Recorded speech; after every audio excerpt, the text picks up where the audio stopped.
Hoje é uma continuação direta do que nós tivemos sábado passado, né? Uma lição abençoadíssima com a José.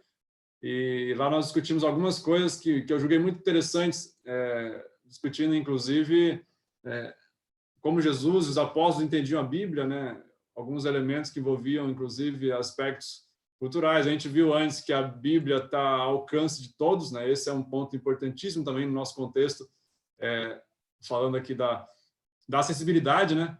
Um outro aspecto que eu acho importante aqui, quando a gente discute o elemento bíblico, é se pautar em Isaías 8:20, que fala a lei e ao testemunho, se não falarem assim, jamais verão a alva. Esse é um ponto, acho que importante. A gente percebe que tem muita gente convencida da palavra de Deus, né, tem consciência da palavra de Deus, mas não ousam, por exemplo, desafiar os dirigentes religiosos, porque se acostumaram a trabalhar dessa forma, né? Uma coisa que é importante, logo no início aqui da discussão da lição, é que a nossa salvação está em jogo, né? O caminho para o céu é um só, né? Ou eu estou nesse caminho, ou eu estou indo na outra direção. Esse é um aspecto importante que a gente precisa ter em mente aqui. Uma outra questão importante é olhar para essa discussão que a gente está fazendo aqui dos elementos, das fontes, para você se basear, não com o intuito de julgar, né? Eu acho que o intuito aqui tem que ser muito de reflexão sobre aquilo que eu posso aproveitar para mim. Se a gente pensar no aspecto de julgamento, a gente vai lembrar muito dos fariseus, né? Que tinha uma incoerência excelente, né? Eles conseguiam criticar Jesus porque ele curava no sábado, mas saía futricando sobre como matar Jesus, né? Ou seja, não podia, entre aspas, atingir um mandamento, mas podia matar. Ou então você pega o caso das mãos, né? E eles lavavam as mãos, e ali Jesus fala, vocês são uns hipócritas, né? Porque naquela ocasião lavar a mão não tinha que ver necessariamente com higiene, e sim com aspectos de tentar não quebrar leis cerimoniais, né? De repente, esse processo evitaria quebrar uma das 613 leis que eles tinham. E Jesus falou assim, vocês se apegam às tradições de homens procurando uma forma de quebrar a palavra de Deus e seguir as tradições, né? Então, esse é um aspecto importante, uma lição que a gente tem que captar, já pensando no início aqui da lição. Bem, mas vamos começar com uma reflexão nossa também, em relação a essa consciência sobre a influência das diversas fontes que nós vimos na lição, sobre a nossa forma de pensar a teologia. Então, a gente precisa mergulhar fundo. Então, vamos aquecer os motores agora, porque são coisas que impactam a nossa fé. Então, eu vou começar pela primeira pergunta e você usa a reação lá para dar ok? A primeira pergunta é a seguinte, é difícil, hein? Você está vivo? Coloca aí a sua reação. Ok? Tem uns que não estão, mas já vão estar, né? Ok? Mais alguém está vivo?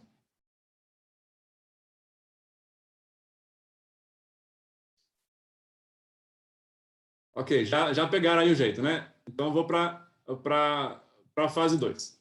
Que é a pergunta de fato aqui que interessa para a gente. Você já sentiu a influência da tradição no conhecimento que você tem de Deus? Se você achar que sim, já coloca a sua reação aí. A influência da tradição no seu conhecimento de Deus. E acho que a grande maioria também já teve essa sensação, né, de que a tradição influencia de alguma forma o conhecimento que a gente tem de Deus. Uma outra pergunta. E a influência da cultura na sua forma de conhecer Deus? Já sentiu em algum momento a cultura indo a favor ou contra o conhecimento de Deus? Se sim, já coloca a sua reação aí. E várias pessoas também. E quando o assunto é razão? Já sentiu a influência da razão, essa dicotomia entre acreditar no que vai além da razão ou não, e o impacto no conhecimento de Deus? Bom de lembrar, né, que na teologia liberal, por exemplo, a razão humana é o foco daquilo que a gente decide como aceitável ou não, né? Você pegar as igrejas ortodoxas ou as católicas, né, o aspecto da tradição é muito forte. Então, a depender do tipo de religião, a gente sempre tem um elemento que se destaca em relação às formas de acreditar. E uma outra que a lição não coloca diretamente, mas e a influência da ciência na sua crença sobre Deus? Já sentiu isso? Uma fala científica condenando a Bíblia ou aprovando elementos bíblicos? Ok, muito bem. Já percebi que vocês sentiram que muitas dessas nossas discussões de hoje, em relação a esses pontos, afetam a nossa forma de pensar os elementos que tem que ver com os aspectos de Deus, né? Na verdade, a gente precisa entender que a cultura, a experiência ou a tradição equivocada vai entrar em conflito com as coisas de Deus e vai dificultar a nossa verdadeira compreensão daquilo que é conhecer Deus, né? Esse é um ponto importante. Vamos trabalhar, então, claro que com alguma rapidez aqui em função do tempo, mas alguns elementos que nós temos aqui que discutem isso, que a lição pontuou muito bem. A primeira delas é a tradição, né? A tradição, por si só, é boa ou ruim? Vamos ouvir a opinião de vocês. Tradição, pode dizer que é bom ou ruim? Ó, tradição não presta? Essa frase está correta? Ou tradição é a melhor coisa do mundo? Quem quer se pronunciar aí? Não, ela pode ser muito positiva, como ela pode ser também uma pedra no sapato, né? Ok. É a maneira como a gente filtra isso, como a gente usa isso, né? Muito bem, José. E acho que nesse mesmo gancho aí, quando a gente pensa em rotina, ações recorrentes, né? A tradição ela ajuda a estruturar uma linha de pensamento que deixa a gente no automático, né? Acho que isso é um aspecto bom quando está bem conduzido. Agora, a gente sabe que tem tradição boa e tradição ruim também, né? A gente tem, pelo aspecto do pecado, a gente tem elementos que são bons e ruins. O problema é aí como é que eu sei a diferença, né? Aí o ponto-chave aqui a tradição tem que ser provada pela palavra de Deus, né? O assim diz o Senhor tem que ser o ponto-chave. Se a gente lembrar agora da época de Jesus mesmo, quantas coisas a tradição judaica ali pelos rabinos, pelos líderes religiosos, gerava um impacto tão grande na forma de perceber Deus que eles não conseguiam enxergar direito ou quando enxergavam não queriam aceitar, né? Acho que esse é um aspecto importante para a gente poder pensar quando a gente fala de tradição.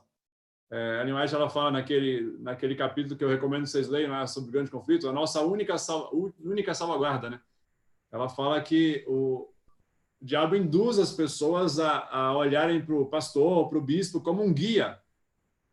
E, a partir disso, o conhecimento da Bíblia, né? Então, você olha para aquela pessoa que é referência sua como uma pessoa que é o guia seguro para a Bíblia, e depois, se o diabo conseguir usurpar esse conhecimento através da pessoa, você começa a crer em coisas equivocadas, né? Um outro aspecto que a gente pensar aqui, a tradição, muitas vezes, ela ocupa um nível de importância que está no nível da Bíblia, ou muitas vezes superior à Bíblia, o que é um grande risco para a gente, né? Temos que lembrar o seguinte: tradição é tradição, né? E princípio é princípio. E se a tradição não servir a um princípio, está equivocado. Esse é um ponto muito relevante para a gente poder pensar aqui. Está com o áudio aberto? No comentário da lição aqui para professores, acho que tem muito aluno que gosta de comprar essa lição, porque ela tem uns comentários muito legais. Está dizendo aqui que realmente, a tradição pode ser muito positiva, nos dando, por exemplo, hábitos recorrentes, como de fazer o culto diário, como fazer os cultos de pôr do sol, como observar corretamente a entrada e saída do sábado. Essas são tradições benéficas, sábias, boas, que devem ser mantidas. Mas existem tradições em todas as linhas religiosas que, como você estava dizendo, se sobrepõem ao espírito da religião. E, às vezes, aqui o comentário está dizendo, o problema é que as tradições, os costumes, tendem a crescer mais do que o objetivo original da coisa. E a criar, às vezes, regrinhas ou criar pressupostos que não existiam no original. Este é um problema, porque começa a se criar uma religião baseada em costuminhos, né? Padrõezinhos. E isso pode não ser... Pode não é nada positivo. É o lado negativo, vamos dizer assim, da tradição. É bem isso, José, eu concordo contigo. E esse é um desafio que a gente tem constantemente, né? Porque é sempre rever, porque a gente veio de uma linha familiar, cultural, de tradição, que muitas vezes tem elementos conflitantes, né?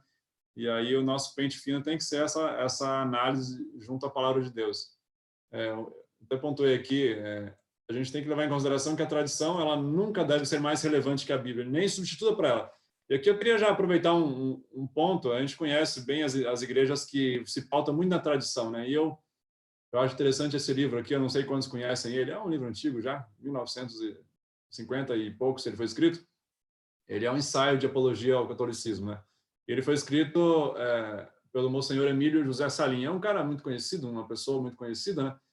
Ele é doutor em teologia em Roma, ele foi vice-reitor do seminário de Campinas, né? Ele foi também reitor da PUC Campinas, foi vice-reitor da PUC São Paulo, ele idealizou a PUC, né, naquela ocasião também, em uma série de aspectos. E aí tem um trecho desse livro, na parte lá, uma nota de rodapé, no finalzinho da página 14, e aí como está ruim aqui, eu vou só reescrever aqui. Ele fala o seguinte, pensando aqui na questão o contexto aqui são as religiões se pautando em tradição ou se pautando na Bíblia, efetivamente, né? E ele coloca o seguinte, ó, ridícula e embaraçosa seria a situação dos protestantes que se devessem eles justificar pelas escrituras toda a sua doutrina. Ele fala, já vista só o caso da santificação do domingo. Se nos ativermos somente às escrituras, o dia do Senhor que deve ser santificado é o sábado, tanto no Velho como no Novo Testamento. E em nenhum lugar da Bíblia consta que esse dia houvesse sido substituído pelo domingo. E ele continua, logo, repitamos como os adventistas do sétimo dia, se os protestantes se fiam só nas escrituras e santifiquem o sábado, se quiserem celebrar o domingo é porque reconhecem a autoridade da igreja romana e foi ela quem fez essa mudança, portanto, abracem essa igreja. Eu acho interessante essa fala dele nesse livro, que é muito conhecido, porque ele menciona justamente isso, né? Se você está seguindo a Bíblia e a Bíblia somente, não há elemento na Bíblia que te peça para trocar aí o sábado pelo domingo. Agora, a gente percebe muitas igrejas, né, pelas tradições aí, pelo reconhecimento da tradição católica, de que ela teria poder para mudar, né, inclusive o dia de guarda, como aqui a menção, a gente teria dificuldade com algumas igrejas para poder se pautar unicamente na Bíblia. Então, a gente percebe uma coisa importante aqui. Não existe religião que não se paute na Bíblia. Todas elas têm fundamento bíblico. Tirando, acho que, mesmo a satanista que tem, recentemente nos Estados Unidos, ainda tem algum fundamento bíblico, né, que tem a ver com conflito. Mas as igrejas têm alguma vertente de fundamento bíblico. A questão é o quanto eu deixo a Bíblia ser a norma de fé, de conduta, e o quanto eu deixo o contrário disso, né? Então, esse é um aspecto bem importante para a gente poder ponderar aqui em relação à tradição também, inclusive. Uma outra coisa que eu mencionei aqui, em relação a uma fala que seria muito comum na época de Jesus, né? O meu pastor não acreditou em Jesus. Pensa comigo aqui na realidade do momento em que vivia as pessoas da época, né, que tinham como líderes religiosos aqueles que eram do Sinédrio, né, os rabinos daquela ocasião. A gente, às vezes, tem a tendência de achar que eles não aceitaram Jesus, no sentido de não perceberam Jesus, né? Gente, não pense que os líderes daquela ocasião não reconheceram Jesus. João 1:11 deixa claro isso, né? Eles, na verdade, rejeitaram Jesus. Eles estavam convencidos de que aquele era Jesus, tudo apontava para Jesus, haviam centenas de textos bíblicos que indicavam Jesus, mas eles não estavam dispostos a abrir mão, né? Eu até perguntei aqui por que o Sinédrio rejeitou Jesus. Eles não estavam dispostos a abrir mão desse contexto todo que tinham conquistado, né? Então, perder privilégios de uma tradição milenar era um desafio que eles tinham que decidir, né? Uma outra questão importante aqui, Jesus não se enquadrava nos padrões que eles tinham criado para o Messias. A percepção que eles criaram de um Messias libertador não se enquadrava na pessoa de Jesus, apesar da convicção de que ele era o Messias, porque a Bíblia apontava assim. Então, essa decisão que eles tomaram de rejeitar, né? E aí é deliberado, porque eles perceberam, por vários relatos bíblicos, que Jesus era o Messias, fez Jesus chamar eles, inclusive, como os caiados, né? Eles tinham uma visão periférica, entendiam, mas não aceitavam. Então, esse é um desafio para a gente hoje também. Será que as tradições humanas, né, as nossas tradições culturais, não têm impedido a gente de ver Jesus como deveríamos ver? A gente começa a olhar Jesus com a lente que a gente quer olhar e adequando a palavra de Deus ao contexto nosso e não o contrário. Esse é um ponto importante para a gente poder pensar aqui quando se trata de tradição. Eu coloquei também que se a gente não calibrar a tradição na palavra de Deus, a gente vai ter um sério problema. Quando o Sinédrio rejeitou Jesus, isso gerou, através da população daquela ocasião, das pessoas, uma rejeição de Jesus enquanto grupo de pessoas, né? Porque se os líderes rejeitam, muitas pessoas seguem. Então, esse é um aspecto também perigoso em relação àqueles que ocupam posição de liderança. Uma outra discussão que a lição faz com muita sabedoria também tem que ver com a experiência, né? E muita gente fala assim, se eu senti, se eu vivi, se eu experimentei, isso para mim é o suficiente, né? Isso para mim basta. Então, as igrejas pentecostais têm um pouco disso, né? Eu sei que alguns de vocês já vieram de lá, mas essa ideia do sentido, da emoção muito aflorado. Isso tem sua vantagem, tem seu espaço, mas os sentidos podem nos trair, né? Não é um guia confiável. Acho que esse é um aspecto importante. Uma outra questão é a nossa mente pode estar corrompida com fundamentos tortos em termos de alicerce, né? A gente pode estar pensando em coisas que não têm fundamento. Vou pegar um exemplo. Veja comigo, como é que você vê uma pessoa que encara Deus como alguém tirano? Se Deus é um Deus amoroso. Muitas vezes as pessoas têm uma visão de pai, Deus, né? A visão de pai que ela tinha. Um pai, de repente, muito agressivo, um pai abusador. Pensa numa criança que foi abusada pelo pai, né? E, de repente, você projeta para Deus. A dificuldade de mudar isso em relação a Deus é difícil. Pensa numa pessoa que alega que viu a mãe depois que ela morreu, né? Ela queria ver a mãe, de repente ali foi num local específico e ela teve como ver e conversar com a mãe. Ela sentiu, ela experimentou, ela viu. Como é que você lida com isso, né? Uma pessoa que argumenta que viu, né? Que viveu, que vivenciou. Então, esses são pontos importantes em relação a se a gente não pautar a nossa experiência no fundamento bíblico, a gente vai começar a rejeitar algumas coisas porque não combinam com os nossos desejos, nossos sentimentos, né? Esse é um ponto que a gente precisa levar em consideração muitas vezes quando a gente lida com o aspecto da experiência. Uma outra coisa que eu gostaria que vocês parassem um pouquinho para ver, eu coloquei aqui alguns gráficos, né? algumas figuras, na verdade, né? Para que a gente possa dar uma olhadinha e perceber o quanto a nossa experiência, usando os sentidos, muitas vezes, nos traem. Veja, por exemplo, esse caso aqui. Para que lado essa roda gigante está girando? Quem quiser abrir o microfone, pode, viu? Direita ou esquerda?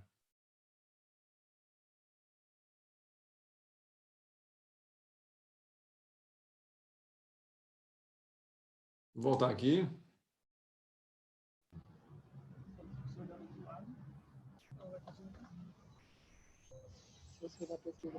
E aí, direita ou esquerda, pessoal? Vocês estão com vergonha de falar? É uma ilusão de ótica, né? Então. Na verdade, que a gente olha e lê. A gente olhar do lado esquerdo, parece que ela está indo para a direita. Se a gente olhar do lado direito, parece que ela está vindo para a esquerda. Nossa. Então, você percebe, se a gente bater o olho e sair por aí, alguém perguntar para a gente, você viu aquilo? Eu vou dizer esquerda ou direita, né?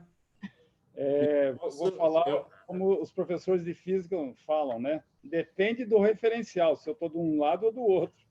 Exatamente, depende do ponto de vista, né? Depende do referencial, é a frase famosa da física, né? Exato.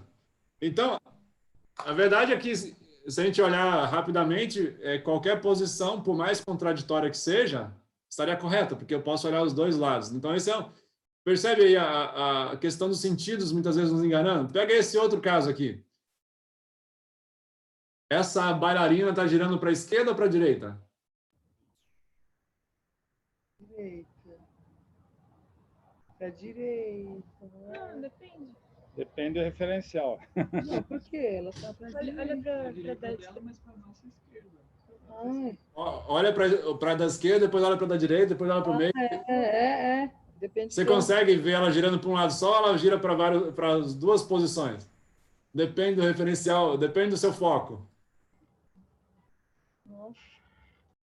Perceberam também o quanto os nossos sentidos podem nos enganar também? Aí, de forma rápida, né, as extremidades estão girando em sentidos diferentes e o meio reproduz isso, né, na nossa forma de interpretar. Olha para esse conjunto de círculos aqui também. Eles estão estáticos ou estão se mexendo? Se eu deixasse um segundo a imagem e te perguntasse, muita gente vai falar, está mexendo, né? Também, não tem nada mexendo aqui, está estático. Olha para essa outra imagem. Se você olhasse rapidamente, saísse, alguém te perguntasse assim, a pessoa que você viu estava olhando para frente ou para a direita? Qual seria a sua resposta?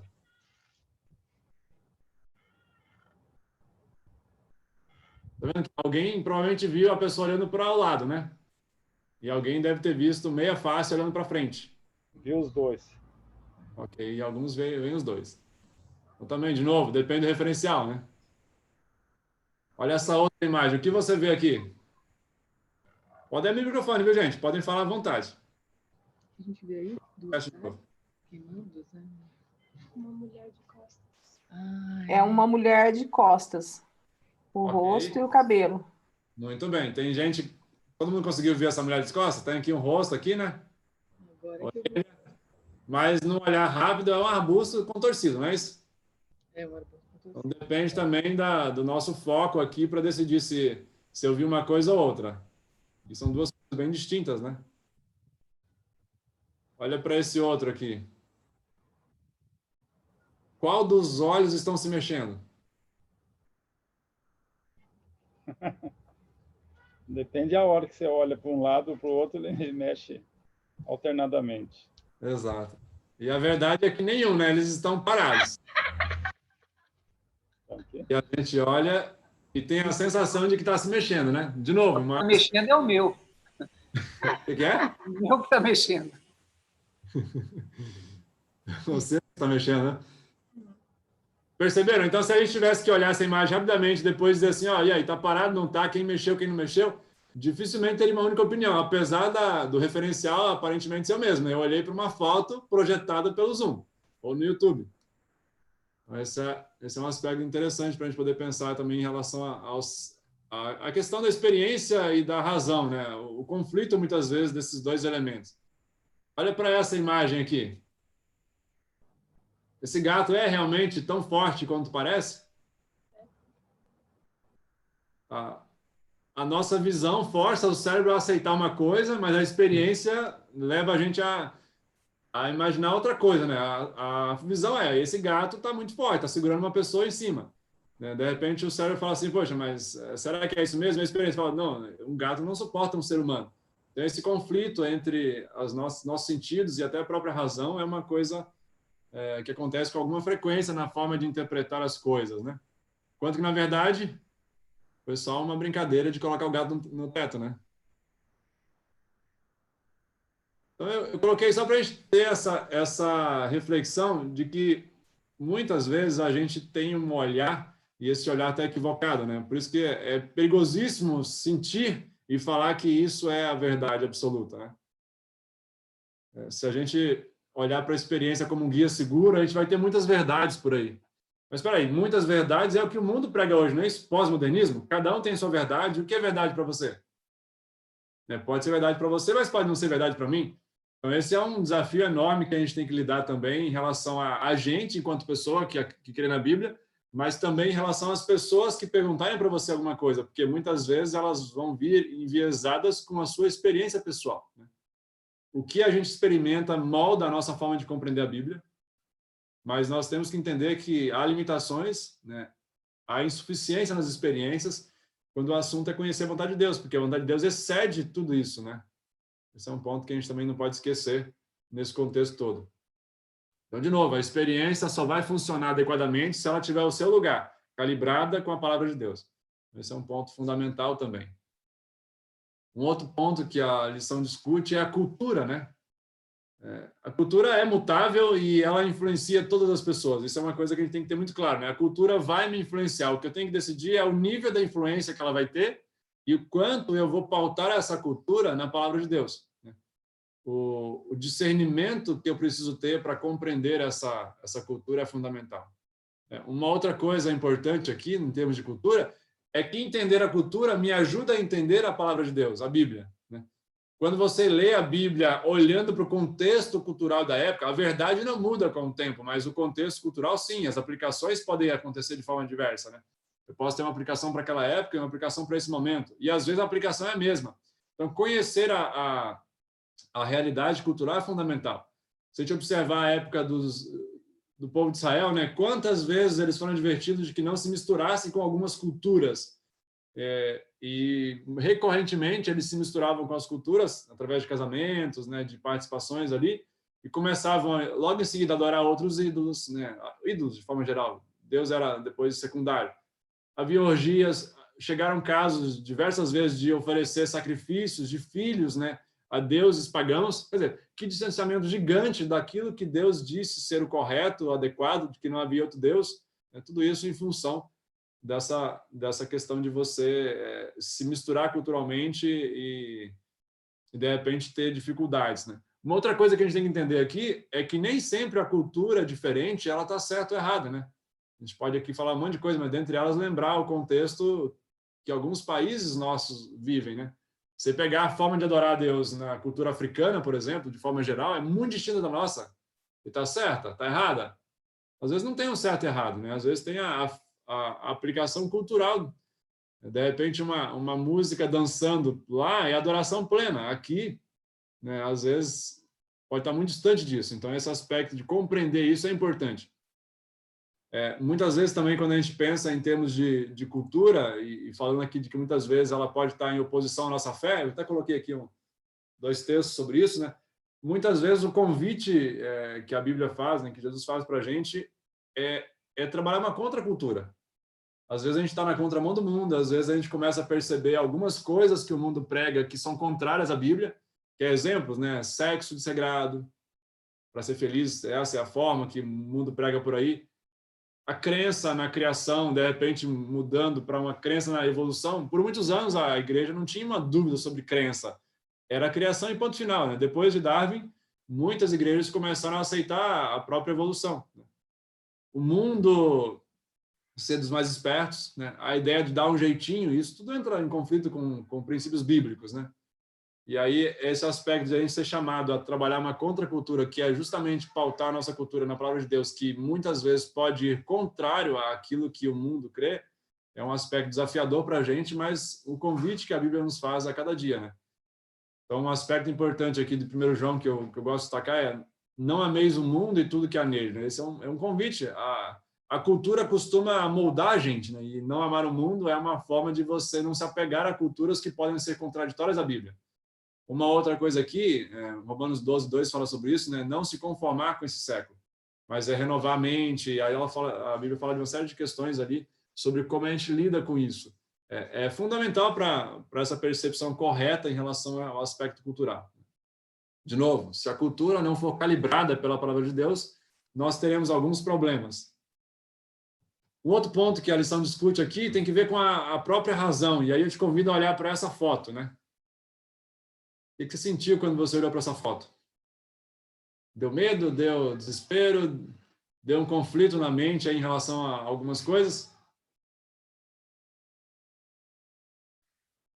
Quem viu uma pessoa caindo e a outra tentando socorrer? Quem achou estranho uma bicicleta num negócio tão estreito ali, né? E quem já conseguiu captar que essa imagem ela está equivocada? Percebe que às vezes a gente tem um conflito em relação àquilo que a gente acredita racionalmente, a nossa experiência diz que isso não é possível. Então, esse é um aspecto importante aqui. Muitas vezes a gente tem que ponderar um pouquinho sobre isso também, né? Se a gente pensar em termos bíblicos mesmo, muitas vezes Deus mandou mensagens, e a Bíblia é um exemplo clássico disso, né? E, claro, o ideal de Deus, a Leote, ela discute sobre isso também naquele trecho que eu falei para vocês, sobre nossa única salvaguarda, de que Deus quer que toda pessoa dotada de raciocínio, ela pense sobre aquilo que Deus está expondo, né, e tome a decisão. Mas muitas vezes a gente não discute isso do ponto de vista adequado. Então, esse é um ponto importante para a gente poder pensar. Para quem não conseguiu enxergar aí o problema da imagem, é só olhar do lado, né? Essa imagem foi projetada, na verdade, todo mundo está deitado, né? E aí, a hora que a gente olha para a imagem, a gente percebe aí que, na verdade, não tem nada de anormal, é só uma brincadeira. Então, olhar, acho que é fundamental pensando em termos daquilo que eu percebo das coisas. Então, Deus nos deu capacidade de pensar e tirar conclusões, e isso é fundamental na nossa vida, né? E nós precisamos usar isso para todos os elementos que envolvem os pontos aí que nós temos que discutir e decidir. A gente tem um problema seríssimo com o iluminismo do século XVIII, né? Quando a razão ela assume uma função dominante, e aí você começa a perceber, e isso é muito comum hoje, muitas pessoas não aceitam aquilo que não passa pelo crivo da razão. Ou seja, se a minha razão não aceita, eu não posso considerar verdade. E aí, quando isso acontece, a gente tira de cena os milagres de Jesus, porque eles são sobrenaturais, né? A ressurreição de Jesus, porque é sobrenatural, a criação em 6 dias, porque isso não é possível, né? Então, a gente começa a tirar uma série de questões que a mente humana não consegue projetar, e a gente começa a colocar Deus numa caixinha em que Deus tem que caber em nossa mente. Então, esse é um desafio enorme para a geração de hoje, que já nasceu no mundo formatado pós-moderno, em que muitas vezes o pensar natural é esse, usando a razão. Esse é um desafio enorme para a gente. Edilei, Oi. nós temos um ditado, de vez em quando na nossa família se fala uma frase assim, precisa amar sem entender. Porque às vezes as pessoas que a gente gosta ou que estão próximas da gente fazem coisas que a gente às vezes não aprova, não gosta e fica triste e tal, e sempre a gente repete uns para os outros, você tenta amar sem ficar explicando, né? Com respeito à razão aqui, existem alguns pontos na Bíblia, especialmente aqueles que têm a ver com a vida prática, como, por exemplo, os animais limpos e imundos, né? Que para nós, assim, temos o costume, já parece um ponto pacífico, mas para aquelas pessoas que às vezes vêm de fora, falam assim, mas como assim limpos e imundos? Os leitões hoje não são mais leitões de chiqueiro, são leitões de granja. Me explica esse negócio de limpo e imundo, que não dá para... Bom, tem essas questões, como, por exemplo, também a do vinho, né? Que a ciência fala, não, você deve beber vinho, a cafeína, que a senhora White fala tantas vezes, num mundo de pessoas ansiosas e depressivas, usar cafeína não é uma coisa legal, e a razão das pessoas diz assim, mas eu não vejo problema nenhum, me sinto super bem. Eu estou dizendo mais em relação às questões práticas da vida. Às vezes a gente fica tentando racionalizar e explicar, sendo que o Criador falou assim, olha, não chega perto dessas coisas. E às vezes a gente vai ter que amar sem entender, na verdade, obedecer sem entender. Esse foi um entrave muito grande para uma pessoa com quem a gente estudou a Bíblia. Ele falou assim, mas gente, tudo bem, eu não sou um alcoólatra, não posso beber meu vinho, qual é o problema? A ciência me diz que eu devo usar. Enfim, eu sempre falo para ele, mas fica com a opinião de Deus, assim, fica com a opinião do Senhor e da palavra dele, né? Porque ele sabe. Olha, com a questão em relação aos alimentos, veja só as origens da pandemia do Covid, tem muito a ver com estilo de vida, né? E se falassem há algum tempo atrás, olha, vocês não deveriam comer isso ou aquilo, as pessoas iam rir. Hoje, o mundo inteiro está chamando a atenção para um estilo de vida horroroso que esse grupo lá do Oriente tem e que teve a ver com as origens dessa doença horrorosa, né? Então, esse é um dos exemplos. E tem aqui no auxiliar da lição, mais uma vez, um comentário muito interessante dizendo sobre o hábito de criticar a Bíblia pela razão, sempre usando a razão como a explicação de tudo. Olha que frase interessante, foi dita pelo Gerhard Meyer, no livro O Fim do Método Histórico Crítico, né? Um método crítico da Bíblia, das Escrituras, possivelmente vai falhar porque vai apresentar uma impossibilidade inerente, pois o aspecto correspondente à revelação não é a crítica, mas sim a obediência.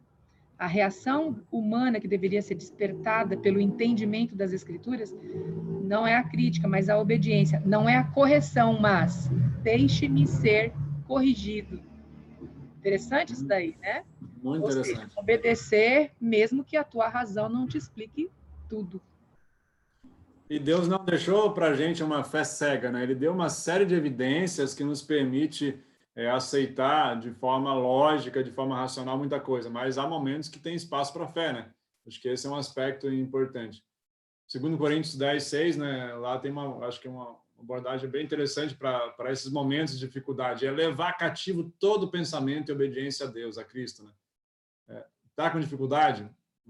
Traduza esse sentimento à luz da palavra de Deus e decida com base na Bíblia, né? Outra questão, o temor do Senhor é o princípio da sabedoria. Acho que esse é um ponto bem interessante também. Temer a Deus, aceitar aquilo que Ele põe como sendo a norma de conduta, né? Não dá para pautar a nossa vida em coisas que são mutáveis, né? A razão muda. Eu vou pegar um exemplo aqui da situação atual, né? A favor e contra o isolamento. Não é o foco aqui, mas Tem gente que já mudou 30, 40 vezes a posição. Ouve alguém e defende uma coisa, ouve outro e defende outra coisa. Então, a nossa razão, ela se pauta em alguns argumentos e muda. A gente não pode se basear somente nisso. Acho que é bem colocado, Zé. Então, de novo, razão precisa estar calibrada na palavra de Deus, senão a gente tem alguns problemas inerentes a isso e começa a tornar a Bíblia um outro, com um viés que é aquilo que ela não disse, ou de repente colocando ela diminuta, né? Alguém que a palavra de Deus como sendo alguma coisa secundária. Esse é um grande risco para a gente no mundo de hoje. Um outro ponto que já indo para os finalmente também, mas a lição não ousou discutir, e eu não sei, eu até acho que porque não tinha tempo, né? Mas a ciência é um outro detalhe que está no meio de tudo isso aqui, que a gente começa a observar atualmente, né? E eu, como cientista social, pelas pesquisas e tudo mais, a gente tem como falar isso sem maiores dificuldades. Né? A ciência virou o Deus do século, né? A gente começa a acreditar em tudo que é ciência e achar que a ciência é a grande verdade, que não tem outra verdade. E se a Bíblia não for provada pela ciência, então não aceito. Eu vivi muito essa realidade em vários lugares que eu estudei. A gente tem que levar em consideração que a ciência é um método humano para entender coisas humanas e muitas vezes que extrapolam o aspecto da compreensão humana. Portanto, é um método que tem suas falhas reconhecidamente. E aceitar só aquilo que a ciência comprova. Também, por outro lado, tem alguns cientistas que dizem o seguinte, aqueles que são cristãos, né? A ciência não refuta a Bíblia. Há coisas que ela ainda não provou a respeito da Bíblia, né? Há coisas que nós não descobrimos ainda, mas as descobertas principais têm que ver com fundamentos que confirmam a Bíblia. Então, são aspectos para a gente poder pensar, mas muitas vezes há uma aparente contradição e a gente tem uma tendência, no mundo pós-moderno, de falar, poxa, mas de repente a ciência está falando uma coisa contrária. E aí, hoje muitas pessoas acham que a ciência é o que tem de melhor, né? É o mais moderno em termos de técnica, pela forma que foi construída de pensar e construir e decidir se alguma coisa é falível ou não. Agora, se isso que eu tenho de melhor falha, e aí, o que eu faço, né? Acho que esse é um ponto importante. E aí eu queria trazer só um pensamento aqui do Douglas Auschen, é um conhecido pesquisador do Centro de Filosofia de Minnesota, e ele fala o seguinte, errar é ciência. Aprender com os erros faz parte do processo, e o progresso significa deixar velhos pontos de vista para trás. Então, me basear na ciência como norma de conduta é saber que ela erra com alguma frequência, que se aprende com o processo e que eu posso estar me pautando numa ciência equivocada que daqui a pouco vai mudar a forma de pensar. Essa é uma coisa importante para aqueles que são bem no sentido assim, se a ciência me prova, eu creio, se não me prova, eu não creio, né? Acho que a ciência ela não está no nível de competir com a Bíblia. Isso é um ponto importante também. Eu trouxe aqui só algumas reportagens rapidamente para poder ver esse aspecto. Olha só, super interessante, 2016. Erros, fraudes e intrigas, intrigam cientistas. Outro ponto aqui, desconfie da ciência. Né? 10 erros científicos que podem abalar sua fé na ciência. Então, tem algumas reportagens bem interessantes que discutem esse aspecto, mostrando que a ciência é um método interessante, mas que ele tem suas limitações também. Né? Eu queria contar para vocês algumas coisas aqui que alguns conhecem, talvez alguns não conhecessem, mas, por exemplo, houve momentos, há 150 anos atrás, um pouco mais, de que pedir para o médico lavar as mãos antes de um procedimento cirúrgico era ridicularizado.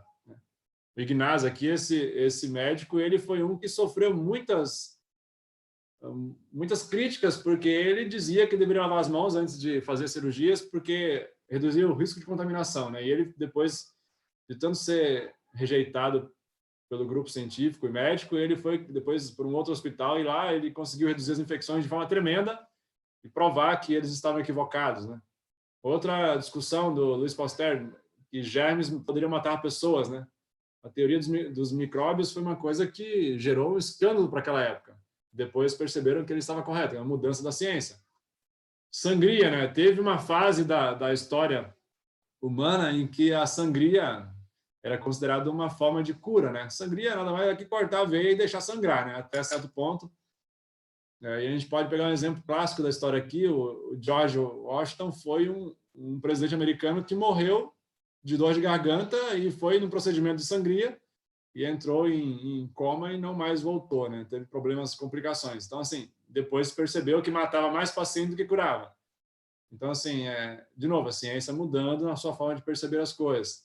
Deriva continental é um outro aspecto que, por muitos anos, não foi aceito, né? Cria-se que a Terra era oca por dentro. Depois se percebeu pelos vulcões e outras coisas mais, a questão das placas tectônicas, uma mudança da ciência. A Terra girando em torno do Sol. Por muito tempo se pensava o contrário, né? Que tudo girava em torno da Terra. Vocês lembram que Galilei foi um dos que foi condenados pela Igreja Católica na época por heresia, né? E ele só não morreu porque ele se retratou. Ficou preso depois por muito tempo, mas ele teve que discordar da sua própria teoria para não ter problemas. E hoje a gente já sabe claramente que a Terra gira em torno do Sol, né? Acho que esse é um aspecto importante. Terra não ser plana. Tudo bem que voltou uma corrente aí de conspiração dizendo que a Terra é plana, mas por muito tempo se cria que a Terra era plana até se perceber e se avaliar lá, na época de Pitágoras mesmo, que a Terra era redonda. Então, esse é um ponto importante. Você percebe o tanto de situações que acontecem na ciência em que ela tem problemas de mensuração e ela erra para depois acertar? Então, pautar a nossa conduta na ciência e na ciência somente e validar a Bíblia por ela é um erro muito grande, um risco muito, muito grande para os aspectos da fé, porque eu começo a ter uma volatilidade, né? Hora eu vou crer numa coisa, hora eu vou crer em outra. Você pode pegar exemplos clássicos, como café, chá, né? A ciência já mudou umas 5 vezes a forma de pensar sobre isso. E a gente tem aí algumas coisas para poder refletir nesse sentido. E para a gente já finalizar os nossos estudos, né? A grande norma aqui para nossas ações, pautar a nossa vida, tem que ser a Bíblia, né? E o Espírito Santo, a lição discute um pouquinho sobre isso, né? O Espírito Santo, que foi aquele que inspirou os homens a escreverem de acordo com a vontade de Deus, né? Ele nunca vai dar para a gente uma mensagem, uma noção que distancie a gente da Bíblia, da palavra de Deus, ou contrarie aquilo que foi escrito, né? Hoje há algumas correntes teóricas aí de pessoas que dizem que tiveram revelações, dizendo que Deus falou que a Bíblia não vale mais, que agora são os escritos que foram colocados por eles que são os escritos corretos, né? Esse é um pensamento perigoso e muita gente aceitando isso, né?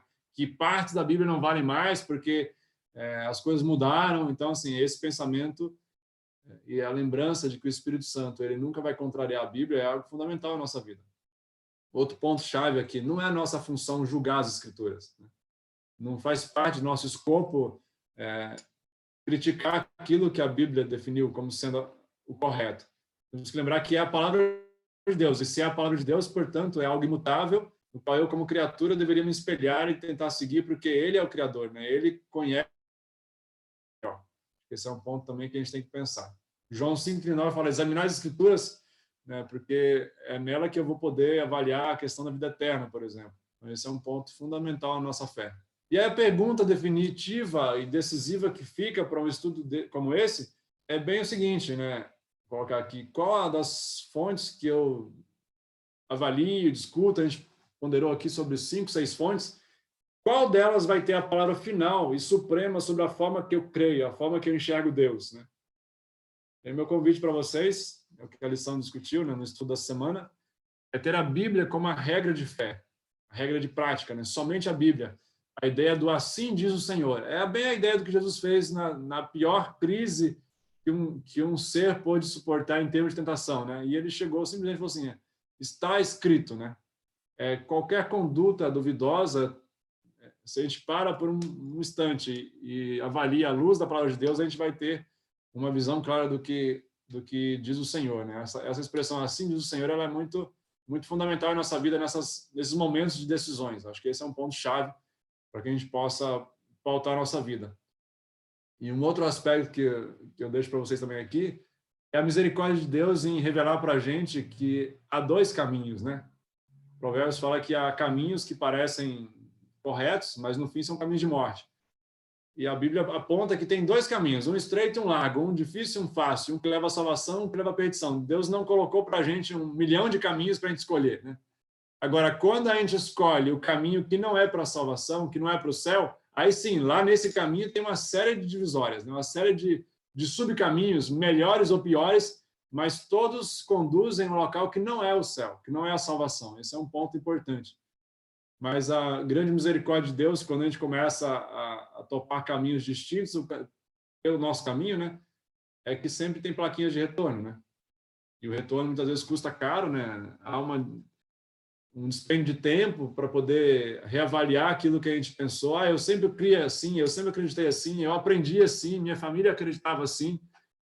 Nunca pensei dessa forma. São coisas que a gente às vezes tem que reavaliar e são os retornos que a gente precisa atender pelo caminho e aceitar, de fato, a Bíblia como sendo essa norma de fé e conduta, né?